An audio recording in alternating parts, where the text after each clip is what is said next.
Hi everyone, and welcome to our first debate of Easter term. This House believes reform are the real opposition.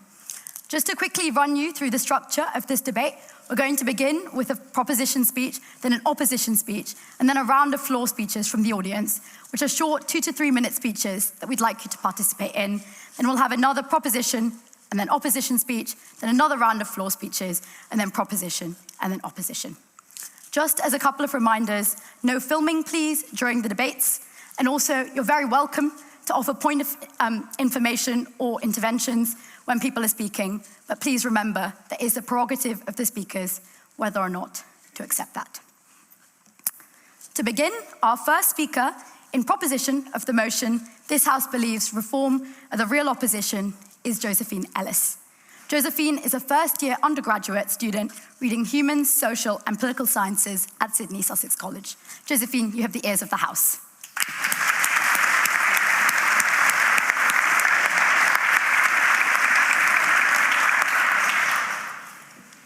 In the last 2 years, I voted in 4 elections. Started off Labour for local mayor, then Labour for London mayor, a protest vote for Green in the national elections, and finally Lib Dem for my local councillors. That is to say, I do not come here from the same position. I do not stand here like my colleagues with the hope for Reform UK's future, or the Conservatives for that matter. But there's an elephant in the room, and I think we should talk about it. Reform, no doubt, has had an extraordinary ascent. Yes, it's been lifted on a tide of global populism. But how has it become something so much greater than the sum of its 4 parliamentary parts? If, as I will argue, reform is the product of disproportionate media attention and blind panic from major political parties, how have we got here, considering in all seriousness that the idea that reform is the real opposition to the government? Because what does it mean to be the real opposition? It doesn't mean the party with the second best policies or most experience. Whatever the polls say, the real opposition is the party the media fixates on, traditional and social. Fixates on, and most importantly, the party perceived as the greatest threat to the government. Nigel Farage so much as sneezes and commands the full attention of the British press. But why did 20 journalists line up to hand him a tissue? He's a compelling orator, sure, and in a time of so much uncertainty, his one-step solutions do have their appeal. But why does Reform poll in their 20s, where UKIP, the Brexit Party, and other Farage projects have failed? Why did Clacton elect him when 7 other constituencies had previously turned him away? I think we should start with our willing tabloids. There is no denying that parties have a transactional relationship with the media, give views and take coverage, create outrage and be rewarded with attention. However, minor parties have so often clamoured around the edges of headlines, some so desperate that they'll flip over a paddleboard just to be heard. Lacking governing experience, minor party policy and its conduct is scrutinised to a far lesser extent. With the no need to implement their manifestos, historically, minor parties are used to giving the public a sense of their general direction. So the specifics, the facts, the numbers, they all seep into the shadows. But Reform's policies are no doubt controversial, and they no doubt cause uproar. They offer traditional media, whose viewership declines year on year, the chance to call it breaking news and command much-needed eyes in the attention economy. So we have Reform, not scrutinised, but amplified. Thanks to 14 years of austerity and the accompanying unforgiving spotlight, His Majesty's current opposition is not afforded the same luxury. If the Conservative Party's position on climate change was nothing can stop the power of the sun, or their response to a candidate's sexual abuse conviction, as per Richard Tice, is that we are a Christian country who need to forgive, the media would hang them out to dry. Reform, on the other hand, are immune to the political ramifications of scandal. For a while, they were just a couple of guys with microphones able to generate clicks. So he kept giving them attention until the far-removed possibility of a Reform opposition suddenly became real. So, the 2024 election, and Reform makes up 10% of traditional media coverage, triple what the other so-called minor parties got together. However, whilst the Conservatives did get more traditional media coverage, Reform's online presence tells a different story. Their political playbook almost exclusively originates from the most polarising political debates and the angriest tweets. Immigration, fear-mongering, the culture war, net zero hating. Reform's main agenda is found in online echo chambers originally. Harking back to his Vote Leave days, Nigel Farage knew how to harness the power of Facebook. Call it ingenious or capitalising on Elon Musk's Twitter overhaul, Reform's online dominance was just the beginning. The principles of Reform UK existed on the fringe of British politics for years, occasionally poking its nose in the way of UKIP or the Brexit Party, but being firmly battered away by the power of first past the post. They could not transform into the real opposition trapped in a social media vacuum debating about pronouns. It was only when the major parties panicked and they began to treat Reform as a legitimate alternative to the status quo that they brought Reform's ideas right into the mainstream. And it wasn't long before Labour followed. So they say imitation is the greatest form of flattery. We'll leave the ECHR, says Badenoch. No, we'll cut foreign aid, retorts Keir Starmer. The rightward slide continues.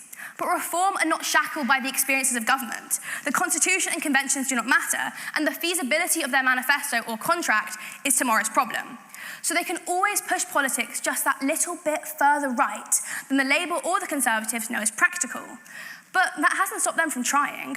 Now, we demonise migrants, obsessed with the small boats, which make up less than 4% of immigration statistics. We endorse the kind of rhetoric that blames ethnic minorities for social housing queues, when 77.6% of tenants are white British families. So what next? The Conservatives will keep blaming Reform for their humiliating defeat, and they ignore how they hemorrhage votes to the Lib Dems. Labour is so afraid of losing their hard-fought red wall that the Greens and Independents are sweeping in cities, as today will probably prove no less. In the battle for those 90 seats where Reform came second, Labour is willing to don Reform's colours in Facebook campaigns. But for every Reform-leading Labour voter who could have approved of the aforementioned foreign aid cuts, 10 more Green or Lib Dem voters like myself were repulsed. My maternal granddad, a Labour voter of over 50 years, who made me fall in love with politics, resigned his party membership in protest. So, although Reform is not yet the official opposition, if you only got your politics from Labour's messaging, you might as well think they were. And then let's just look at the other side of the House. It's clear. The Tories can sense the visceral emotion at the crux of Reform's popularity, and they seem to think that coming just short of them, policy for policy, will allow them to capitalise on it too. However, I think this strategy is doomed to fail. So much of the public fury is directed at the Conservatives themselves. As most of us should know, after feeling Brexit and then COVID and then cost of living, all before we turned 18, and then don't get me started on tuition fees. But the students aren't the only angry ones. Take my grandpa who's in the audience tonight. The Conservative Party will never win him back. He taught me how to love debating. He taught me how to challenge myself. And he showed up again and again for the politics of Thatcher, Cameron and May. Now he's drifting uneasily from a Lib Dem vote, closer to Reform, asking me at my last family dinner if I'd give Farage a chance. In fact, in the face of a disappointing local election prediction, we're already seeing calls for another leadership challenge, swinging from centre-right to so far right you're almost left again, see Reform's stance on nationalisation. Go for it.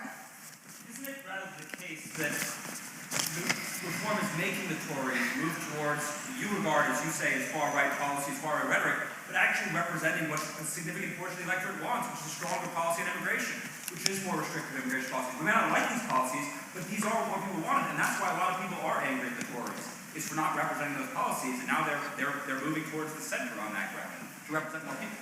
I do not think the Conservatives are moving towards the centre. As I'll get to later when I talk to you about Tom Tugendhat, it is very easy to be tempted by Reform's ideas. They are convincing and compelling, and Reform's popularity is not going to encourage a sudden change in opinion. Reform's popularity is only pushing the Conservatives closer to them, and Labour... I didn't accept, sorry.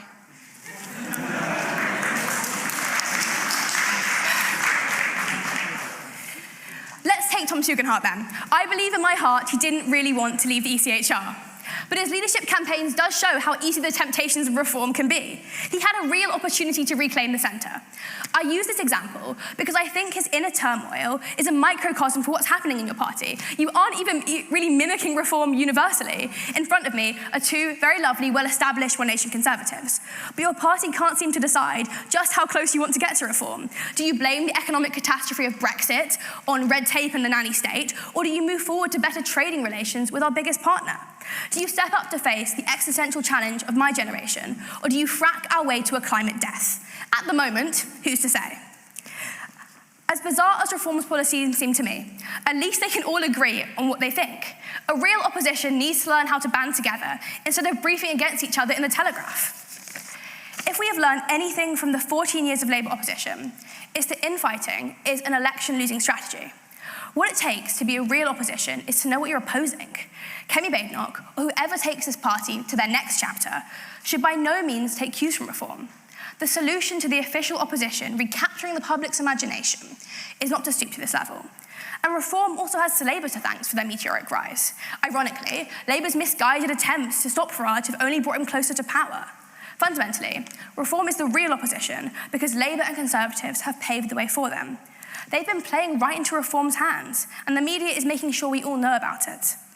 We have brought reform to the front and centre. We're literally doing this right now by having this debate, and therefore, we have placed them at the heart of opposition, so much as you may not want to admit it. Friend or foe, I think we are forced to propose. Thank you.